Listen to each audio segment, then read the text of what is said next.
is accomplished alone. It's all of us in this together. I learned how important it is to support all of our stakeholders, including the community, especially the community. During this most recent economic downturn, those of us in private enterprise have at times been portrayed as greedy, and in my opinions at times in a very unfair light. I will let you decide on your own how you view me. However, I can look directly in front of me and see many successful business owners, both men and women. They are job creators. They are philanthropists. They are charitable board members. They are good people that have and continue to pursue the American dream. They pulled the wagon for many. I can certainly attest that these people are good people, people that have and will continue to make a difference in their businesses, their churches, in their co-workers' lives, and in their community. What many don't know is the hardships and sacrifices that their families face, especially when resources are thin, and the risk that they face every time they pursue a new opportunity to try to create jobs and impact our economy. Now it's time to talk about my family. Certainly the best decision that I made on this journey was marrying a little gal by the name of Sherry Barger from Franklin, Kentucky. She taught me so much about people, culture, and relationships. She has and continues to be a cheerleader for many. My daughter Nan is here. Nan works for BG, Congressman Brett Guthrie, that is. She lives in D.C., and like many young professionals, has the D.C. fever. I have to be honest, Sherry and I are very jealous of the many people that she meets and the experiences that she's currently enjoying. And I guess I better say, because they're going to get mad at me if I don't, they both have WKU graduate degrees, and they were both cows at WKU. My son Houston is a freshman at WKU, a very talented young man that I'm so very proud of. Also an accounting major and a recent initiate of Sigma Chi. I know that there have been thousands of times that they wish their dad just had a regular job. However, they've always been there. They've always been very supportive of me. Back to Southern Foods, and specific to the community. We've donated well over 7 figures throughout the years to make our community even better. We've been active in many organizations over the years, and that has significantly impacted my strong feelings towards improving the quality of life in South Central Kentucky. It started in college with Sigma Nu, then the JCs, Leadership Bowling Green, many boards, our Chamber of Commerce. I truly believe that all of us have a personal and corporate responsibility to improve our community's quality of life. At Southern Foods, we are one of the many local businesses that makes this region great. We support those that support us. I'm very proud of South Central Kentucky. We have that can-do spirit. A few things that are really close to my heart. I'm proud to have played a very small role in the development of the Commonwealth Health Free Clinic, a healthcare clinic for those who work but do not have health insurance and cannot afford medical services. The clinic has provided over $40 million in medical and dental services to our region, to those working poor trying to make a better quality of life. In another very small way, been involved in bringing the leader in me to our community. This program is currently in both the Bowling Green City and the Warren County school systems. It's based on Stephen Covey's 7 Habits of Highly Effective People. We brought this program here 3 years ago. At that time, I was chair of the local Chamber of Commerce. We will surely see an impact in our workforce in a few short years. Our goal from the start was to differentiate our marketplace from others in recruiting new economic development. It was also to provide leadership skills to all area children and to give each of them the opportunity to be successful in life no matter their current circumstance. At the time we brought it here, it was only in 200 schools across the world. We're the first community to roll it out in its entirety. We're already seeing leadership development of our school children, and I hope each of you will make an effort to visit a school, to learn more about it, and to potentially consider giving your resources to this great program. We've been an ongoing supporter of the 10K Classic for close to 25 years. We've supported junior achievement since day one, and many, many other local causes way too numerous to mention. I'm proud to have been part of many boosters clubs for my children's activities. We've hosted sorority sisterhood retreats. We've hosted 17 straight Thursday night dinners for 31 seniors and their family on the Bowling High football team while on the way to a perfect 2012 5A title. Those connections are so valuable. They've taught me a great deal about tomorrow's leaders. I feel good about what these leaders have to offer. Back to the journey. I've been able to have the confidence to take a risk or to seize an opportunity. One example I remember well was in 1989. We were building and planning to move to a new larger facility on Scottsville Road. To leave our current facility was on Dishman Lane. And we had already ran out of space, and we were working out of several freezer trailers on the lot. Late one night during this time period, I received a call from a competitor who had told me that their company had just informed them that they would be closing, and they had 24 hours to decide whether to go to work for either a branch in Nashville or Louisville. He asked if I would like to meet with them at 7 the next morning. I was ready to meet with them then, but they were in the bar at the hotel. And they didn't want to meet till the next morning. I think I met with 13 of them.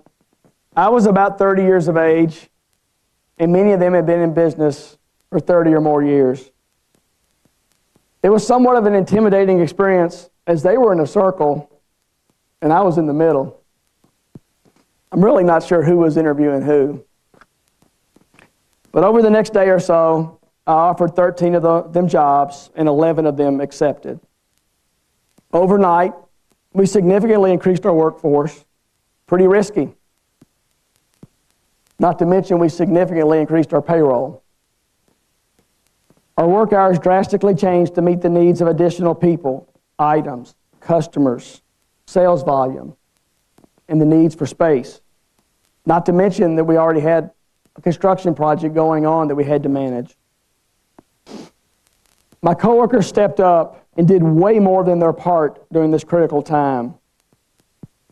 Many of us worked 18 hours a day, sometimes 7 days a week, maybe as long as 6 months. I slept many a night on a cot in the office, just trying to help us get adjusted to the growth.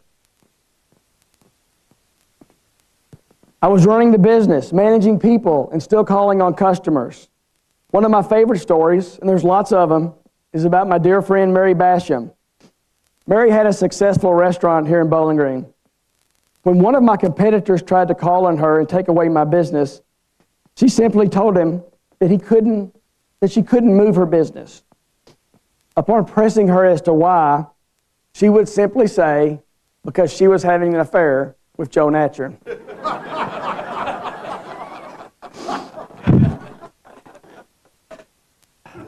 Needless to say, he stammered and stuttered, started kicking rocks. He didn't know how to respond. He left to never call on her again. Well, this lady, she's a piece of work. And after she realized that he never called on her again, this became her standard answer to any of our competitors that would call upon her. Mary is now retired, but we've had Thanksgiving dinner with her. Our family, we keep in touch. She'll still occasionally call and leave a message that it's Joe's girlfriend calling. So we've had a lot of fun along the way. The friends I've made are amazing, just to point out the power of relationships. Ironically, just this morning, I opened a package that was addressed to me, and it was from a customer that's been in business a long time. Some of you are familiar with it, but I think it just shows up the importance of relationships. I got a shirt in the mail today. It said 57 years. That's a lot of burgers, baby. The Frosty Freeze in Franklin, Kentucky. But it just shows you the power of relationship, the relationships that we have built with our customers over the years. Shortly after moving to our new location on Scottsville Road in 1990, we realized we needed to expand again someday. So the dreaming began. I visited other distributors. We kept notes and ideas. We took pictures. In the late 90s, I began to get creative about financing a new facility. Bootstrapping is what some would call it. With BKD driving the bus, we tapped into numerous resources, including the U.S. Department of Agriculture, Tennessee Valley Authority, the Kentucky Economic Development Cabinet, traditional conventional financing, tax incentives, job development, growth. We had to be very creative. Soon we were talking to architectural engineering firms specializing in food distribution, storage, and flow. Once again, we developed a partnership with a premier architectural and design firm, and the project began. Even though this specialized firm was out of state, it was very important to me for most of the trades to be done by local construction companies. We were very strategic about that and continue to be. Support those that support you. Support those that make this community great. By that time, the ownership of the business was down to myself and my longtime mentor, Charlie Hardcastle, a man from L.A., Lower Alvaton, that is, a man that truly believed in me and one that I am forever grateful to.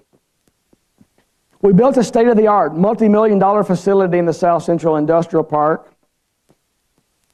We have 5 different temperature zones for coolers, a -10, freezer, an ambient dry facility, commercial kitchen, training room, cash and carry pickup, many other amenities.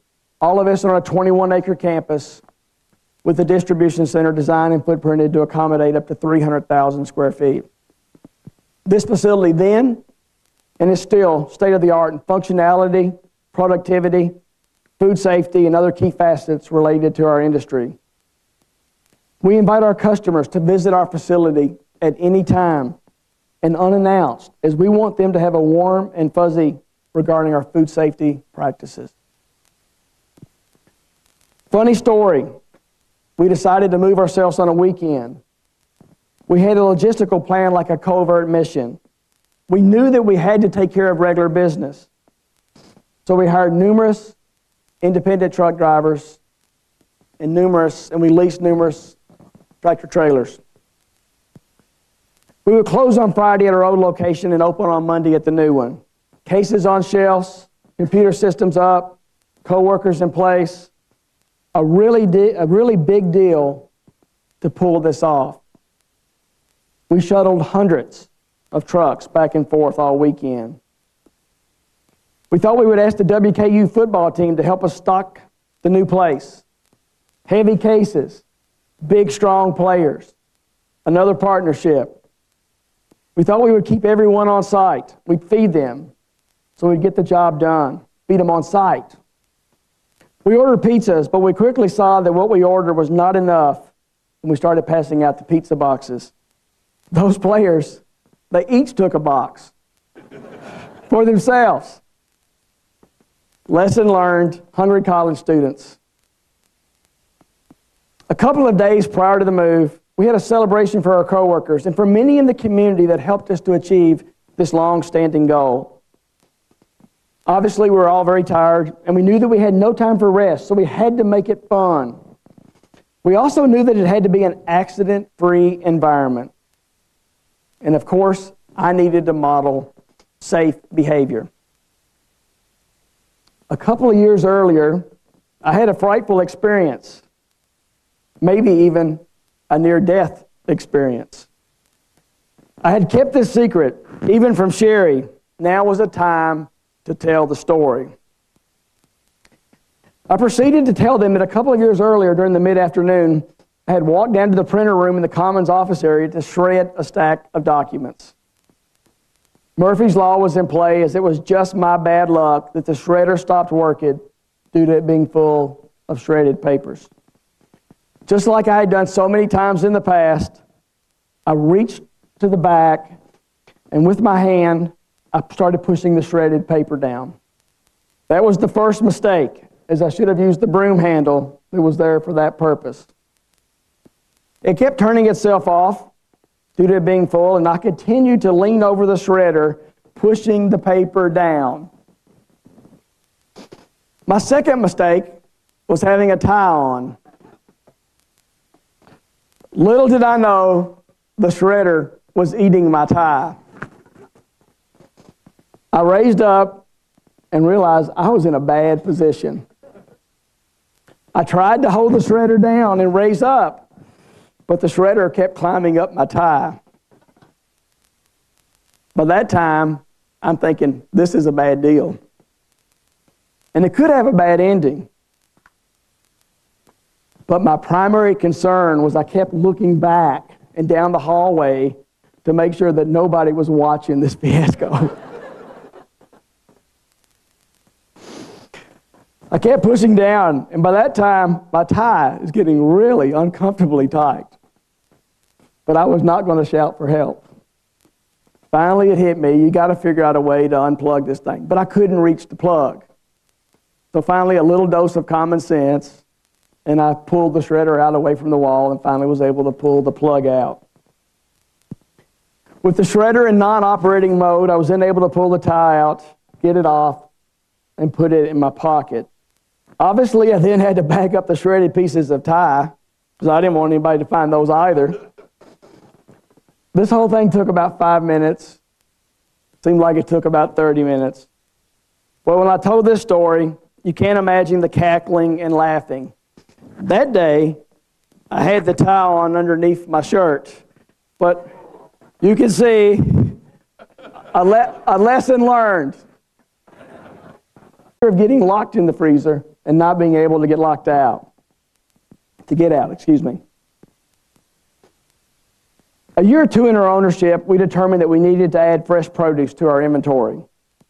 Produce is a really challenging category to manage, and even more challenging to start from scratch due to the very short optimum life. We had a couple of local customers that were willing to help us enter in this category.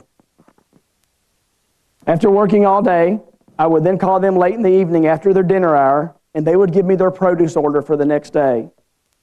Then I would leave Bowling Green around 3 a.m., drive to the Nashville produce market, and get the produce for those orders. I would load up my Ford Escort. Yes, by then I had a station wagon for my company car. And at times, to be frank, I couldn't see out the windows because of cucumbers and cases of lettuce and whatnot. I would drive back to Bowling Green, merge the product onto the trucks before they made their local deliveries beginning around 6 a.m. Another example of you do what you got to do. Produce continued to evolve and grow, and that led to the purchase of a local produce company later in the 80s. We now purchase produce in tractor-trailer quantities almost daily from the West Coast and other growing regions from around the country. We've come a long ways. Sometimes you just have to do it. Jump right in. Not long ago, I saw a quote that if Christopher Columbus had waited on an advisory committee, he would still be at the dock. There are certainly times when I have needed advice, and many of those that have provided it are here today. At the same time, there are times you just have to take action and make it happen. Now, with that said, we've had some not so successful ventures. We had a foray into the wine business in the mid-'80s. We decided wine complements food, right? Therefore, wine must be a good direction for us to pursue. Wrong. Only thing good out of that was a trip to Napa. We learned pretty quickly that it was not going to work, and somewhere there is a barn full of wine. Correction, cheap wine just sitting. A quote from Bill Gates, "Success is a lousy teacher. It seduces people into thinking they can't lose." As a business owner, you can't get seduced to that mindset.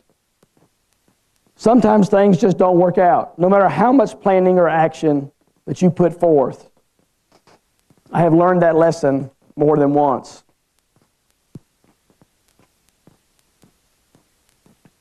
First and foremost, I have never accomplished anything on my own. My coworkers and I accomplished it by working together, by doing what's right for all stakeholders. I quickly learned that I needed to surround myself with good people, people with heart, great attitudes, a whatever it takes outlook. Over the years, I've been so blessed to work with people who care about the company and our customers. These people, who are always referred to as coworkers, have significantly helped to build the business.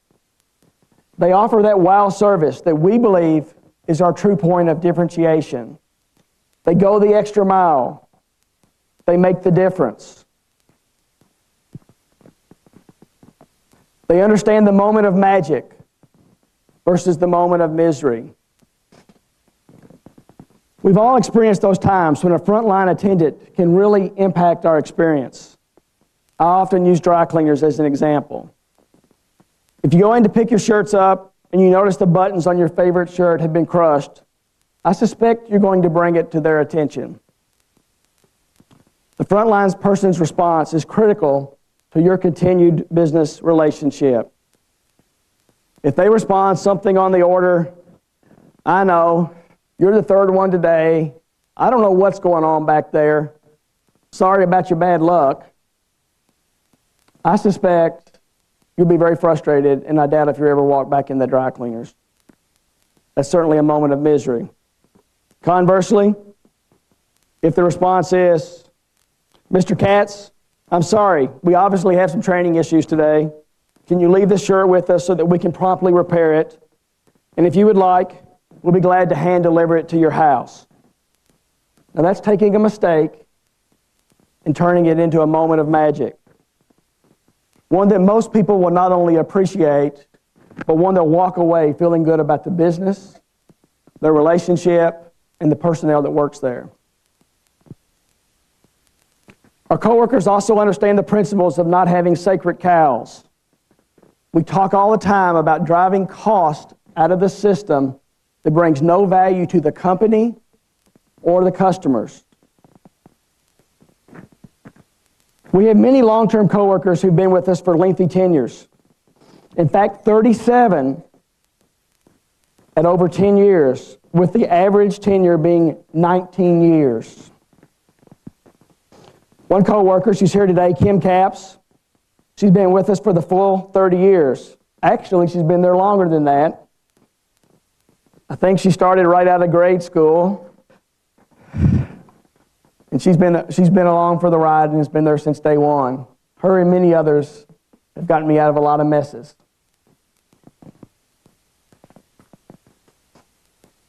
Relationships quickly became the foundation for everything. Co-workers, customers, vendor partners, business partners. As Maya Angelou quotes, "I've learned that people will forget what you said, people will forget what you did, but people will never forget how you made them feel." They have to like you, and you have to like them. More importantly, they have to trust you, and you have to trust them.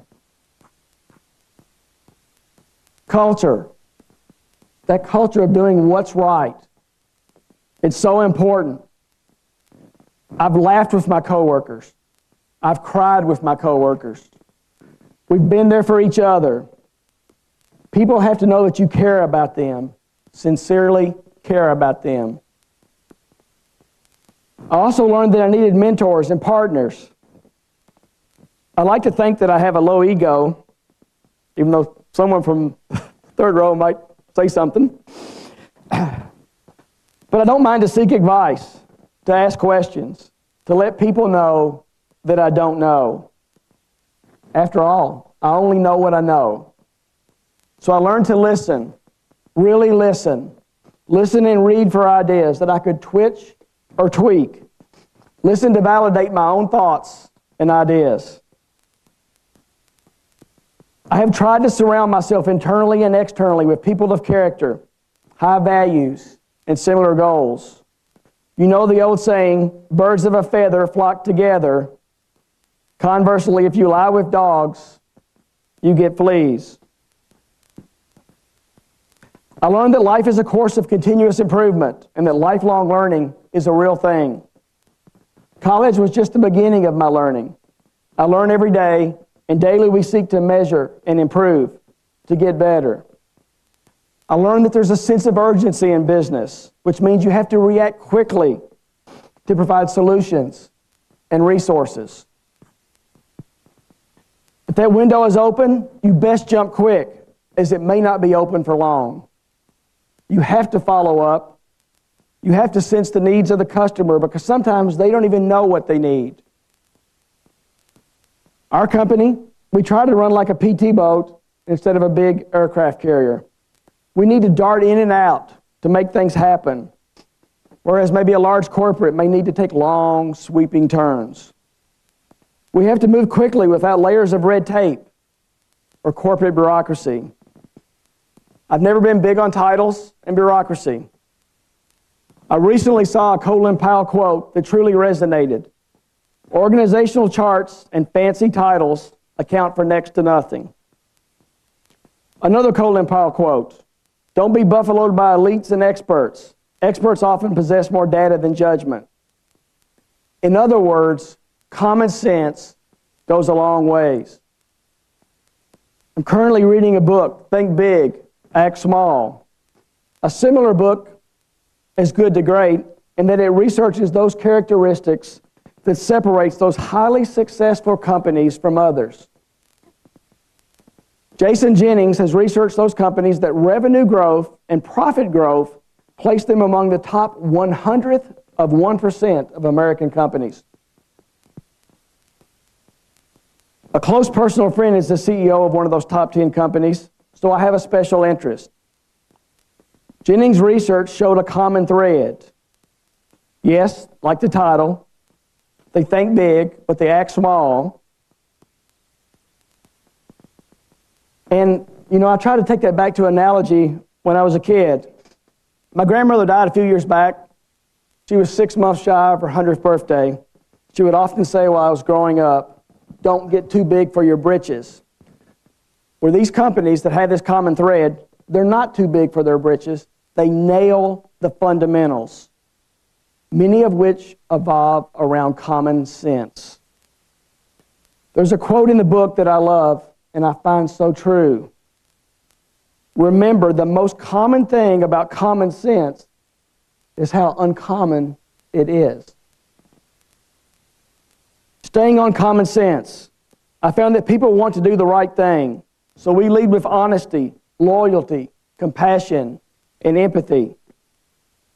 I have found that I've received that back over and over again from others. I always try to give someone the benefit of a doubt, a second chance. Another quote, I would rather be occasionally cheated rather than perpetually untrusting. More than anything, at the end of the day, it's about being fair, about the golden rule, treating people like you want to be treated. It's about doing what's right when no one is watching, especially when no one is watching. Maybe now's the time to talk about what we do at Southern Foods. We're a wholesale food service distributor. We buy food in large packs, generally from the manufacturer or the grower, and we sell it to many restaurants, healthcare entities, convenience food stores, supermarket deli bakeries, factory cafeterias, correctional institutes, schools, and many others. Sounds pretty easy. By theory it is. However, we carry over 6,000 products in inventory, have over another 10,000 available. We buy from several hundred vendors. We have to manage 6, 7 different temperature zones for optimum quality of the product. Some of those products, such as fresh produce or fresh seafood, may only have 3 to 5 days of optimum quality. We have approximately 100 coworkers, and with the exception of Saturday night, we're open 24/7, so that in itself presents some challenges. Logistics come into play as our customers can order an early evening, and we have it on the way to them just a few hours later, so the product is there when they open their doors the next morning, sometimes up to 200 miles away. So we provide next day delivery. The lead time for the product to get to us once we order it is more often than not around 2 weeks. Oh, and by the way, did I tell you we have almost 3,000 customers, and it seems like that many competitors. And maybe the toughest component of all, we're in a very low margin industry.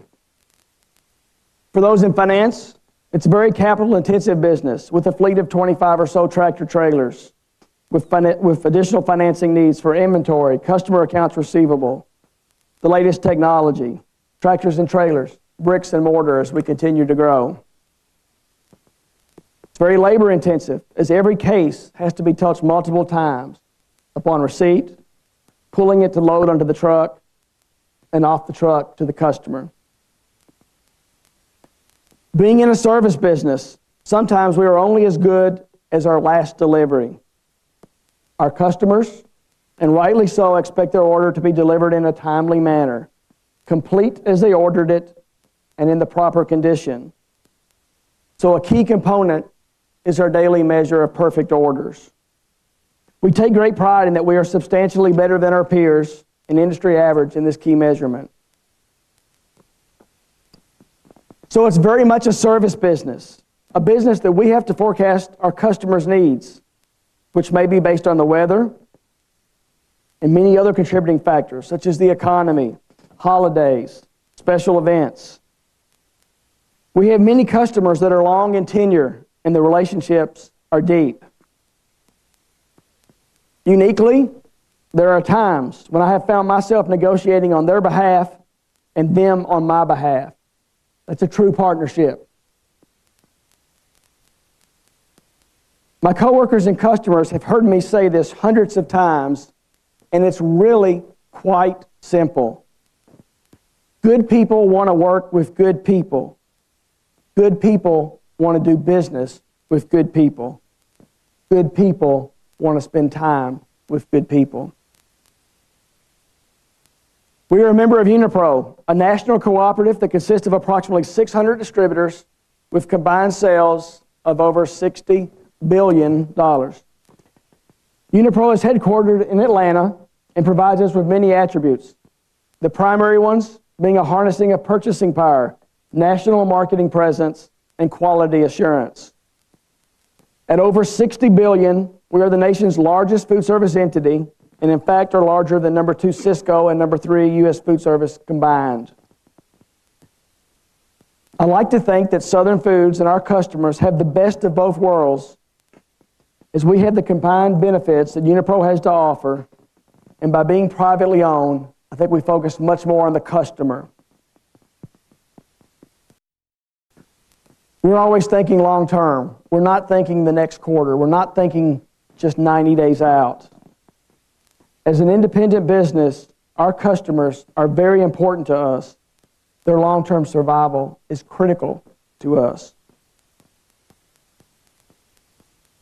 In the late 80s, Sherry and I grew into the parenting phase of our personal lives and had to manage both work and family. When people would ask my young daughter what her daddy did, she answered with this: he locks the door and turns off the lights. And there was some truth to that, is back in those days, I was often the last person to leave every night. So somebody had to lock the doors and turn the lights off. But my daughter Nan spent many a weekend afternoon and weekday night at the office while Sherry pursued 2 WKU graduate degrees. This phase in our life makes me reflect on our community and how good it has been to us. It's all about collaboration. Nothing is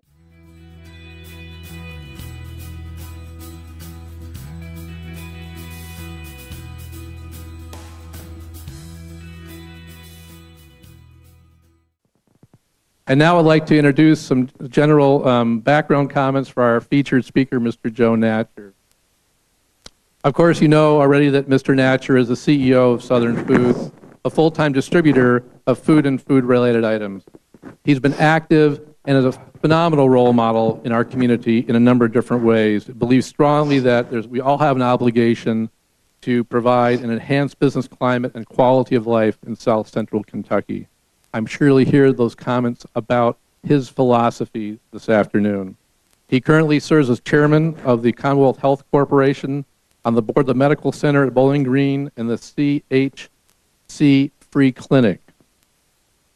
He is a past chairman of the Bowling Green Area Chamber of Commerce and serves on the board of directors for Unipro Food Service, a cooperative that's based in Atlanta.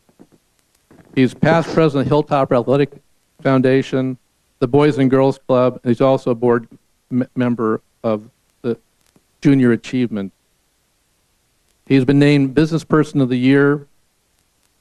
He's an honored distinguished graduate of the accounting program at WKU, and he's here with his family. So please welcome Mr. Joe Natcher. Thank you. Thank you. Thank you. Thank you, and good afternoon. My journey through life has been an exciting and eventful experience. Some may have thought that my journey would be quite improbable, but fortunately, some did not. I have reflected back on this journey that has taken several detours. It's hit numerous roadblocks. I've been pushed. I've been pulled. I've even been dragged. I've driven, and I've been driven. I've idled along the way, and as my kids can attest, I've been caught speeding. You know, when I was initially asked to speak, I was surprised. No, I was shocked. I'm aware of many of the past presenters, and to be honest, I quickly turned Dean Katz down. I felt there were numerous other local business people, much more qualified, much more deserving, and much more gifted in their delivery. For those that know me, I'm much more comfortable in one-on-one dialogue. And I very quickly rattled off 20 or more names off to Dean Katz. And as I look around this room, many of those are here today. But after a week of reflection, I accepted for two reasons. One, to say thank you to those who have helped me along the way. And that calls for me to bring out a prop.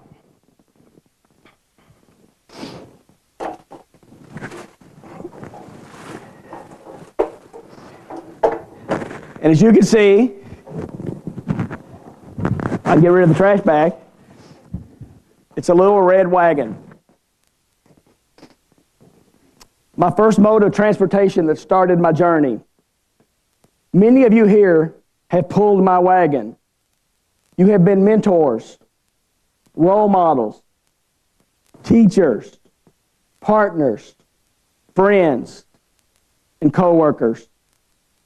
Each of you in your own way have helped me to stay on the right path along this journey of life. I am forever grateful for what you have done for me, Southern Foods, and our community. A true heartfelt thank you for pulling my wagon. The second reason that I accepted was to have the opportunity to tell each of you students that success is possible no matter where you are right now. I was just like many of you, first generation to go to college, limited money, and incurring additional school loans every semester. Working multiple jobs outside of college, attending school full-time, being a member of a fraternity, having a girlfriend, just trying to get by. I was a kid wearing flannel shirts and a ball cap, maybe a non-traditional accounting student.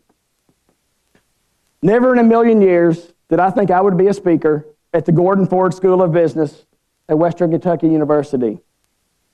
And to be frank, I'm sure my professors did not think I would either. Now on to the journey. First job was mowing yards in my neighborhood. Age of 8. Had 7 or 8 yards that I mowed on Eastwood and Magnolia, off Lehman over off the bypass for those that are familiar with Bowling Green. For you students, with a push mower, I learned to be quick to seek out other opportunities. Painting, general yard work, clean out the gutter, so to speak. Why? Let's be honest, I liked the money. I learned to work hard, and I strived to meet the owner's expectations. I learned right off the bat that I was in control of my own destiny, as my parents had told me that I needed to save now for a car at the age of 16. Thinking back, that was my first lesson in entrepreneurship, having a strong work ethic and learning the importance of savings and planning for the future. Looking back, I made a few mistakes. I had a few full-blown disasters. I think back now how often my dad would have to fix my lawnmower while on his lunch hour. I wish I could thank him for that now, as I'm not sure that I did then. I recall being paid a lot of money, about $3.50 a yard. Upon finishing the mowing for the day, I would almost always reward myself by jumping on my bike, and sorry, Fred, Dion, and going to the stop-and-go convenience food store for an icy. That was in the days before the junior food stores and the Minute Marts. I would give me an icy and a few packs of baseball cards. Still have those baseball cards. My son Houston and I enjoy looking at those and many others that we've accumulated along the way. If we didn't have a Little League game, we didn't have Xbox back then, so every day ended in a several-hour neighborhood wiffle ball game. Those were certainly the days. In junior high school, I continued to mow the yards, and I worked part-time at the Riverside Drive-In Theater. Boy, could I tell some stories about that place. And I have to some of you in other settings. That job evolved in many different ways, and I actually worked there on a part-time basis through most of college. I saved my money, and I bought a green Chevelle, 1970 Chevelle. Can you get the picture? It taught me humility, as it certainly was not a chick magnet. In high school, I was involved in DECA, Distributive Education. It was a powerful influence for me to learn about business, and it led to a job at Sears the day I turned 16. I learned so much at Sears about customer service and Sears' motto of customer satisfaction guaranteed. At that time, Sears was by far the #1 national retail store, and I learned much in my 5-year tenure as I worked there about 25 to 30 hours a week through most of college selling Craftsman tools. I started college at WKU as a 17-year-old, living on the 14th floor of Pierce Ford. By the way, I thought about Pierce Ford about 2 weeks ago. I was staying at a hotel in Phoenix, and I had to walk down 17 stories of steps at 2 a.m. Yep, just like Pierce Ford, some idiot pulled the fire alarm. True story. I mentioned earlier that I'm first generation to attend college. My mom in particular was always adamant about my brother and me going to college. Even though she is of small stature, we knew that not attending was not an option. As an accounting student sitting in class, I never dreamed I would own my own business, but I did have a desire to succeed. Why did I pick accounting? Because my longtime youth baseball coach, Jerry Moore, was a CPA attorney, and he was certainly a role model. My biggest concern in college was always regarding having enough money. Money for rent, money for books, money for whatever students do on Thursday nights, money to go on spring break, but the one that we still laugh about the most, money to buy late night chili dogs at the bread box behind the Sigma Nu fraternity house when it was at 1311 College Street. My friends Dee and Chan can attest. There were 3 chili dogs for $1. Seems like a bargain, right? But many a night, we were tracking each other down to see who had the money to buy those nutritious dogs. After multiple other weekend and summer jobs, I graduated from WKU and I went to my first real job. It was at Fruit of the Loom.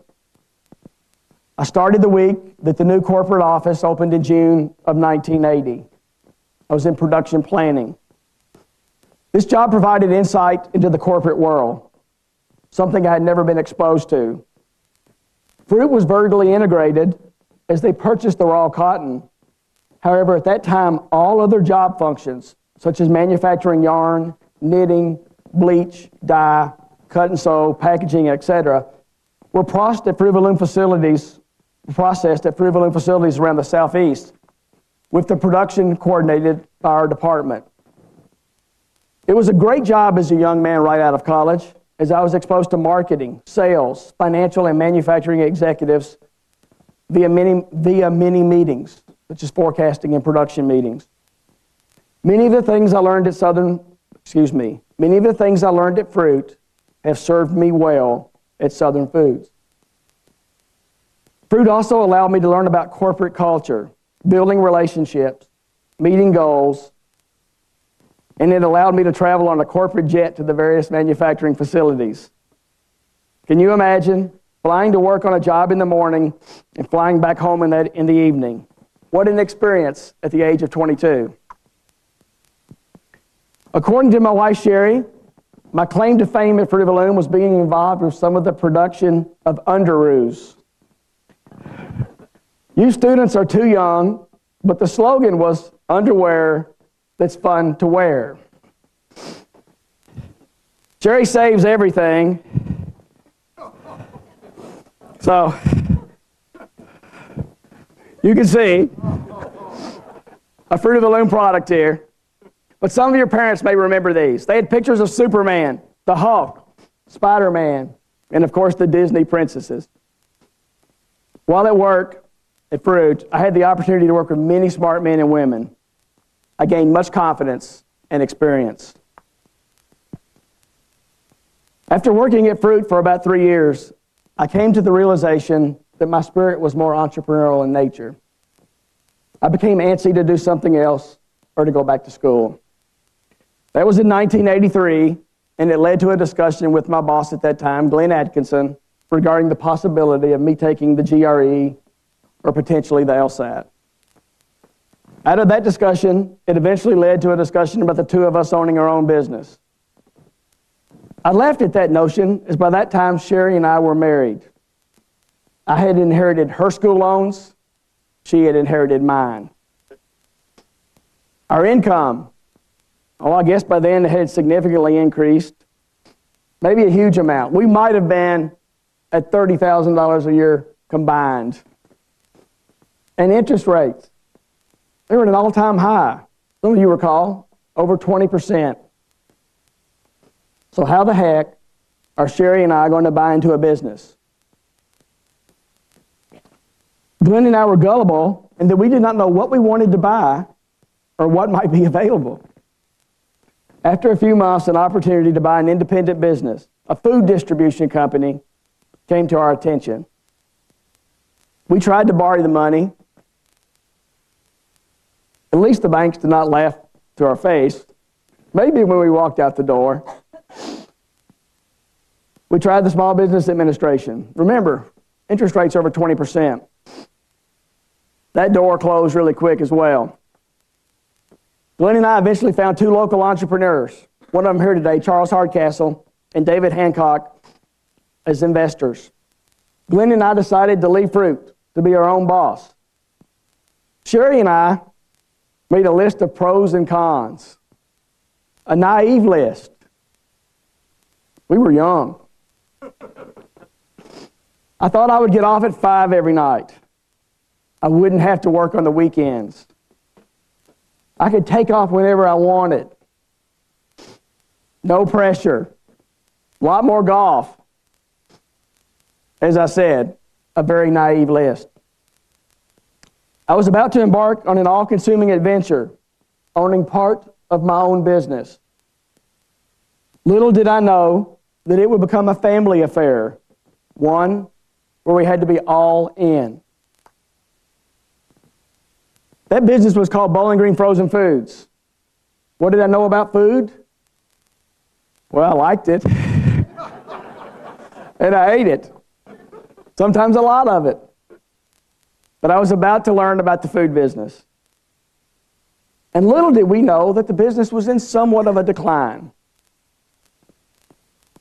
The first strategic decision was to establish the name Southern Foods to more accurately reflect the breadth of product line, as we had many other categories such as canned goods, dry ingredients, refrigerated items, packaging products, and many others. Several tough lessons right from the start. Although a new company car may sound really exciting, it is only if you know how to drive it. So I got a company car that had a stick shift. And guess what? I had never driven one before, so the first of many lessons began. Thank goodness Sherry was a farm girl, and she was a patient teacher on 4 in the floor. I avoided inclines for a long time, and I never tried to drive up College Street Hill. One more thing, I didn't drink coffee, didn't even like coffee. Suddenly, every single customer I called on offered me a cup of coffee. Talk about wired, I had to drink it. I didn't want to offend them. I'm sure some of my coworkers are laughing about that. They're on the front row now because I have a cup in my hand from about 5 every morning to about 1 in the afternoon. Another hazard of the business, the freezer. I had to go in the freezer often, and especially on the weekends when a customer ran out of product. Murphy's Law would have it that those calls would come at the most inopportune time, such as during my daughter Nan's soccer games, or cheerleading, or maybe a WKU ball game. The lights in the freezers took several minutes to come on, so more often than not I was in a hurry, and I would run in this pitch dark, -0 freezer with a small flashlight, always afraid of being caught in the dark. I always had a fear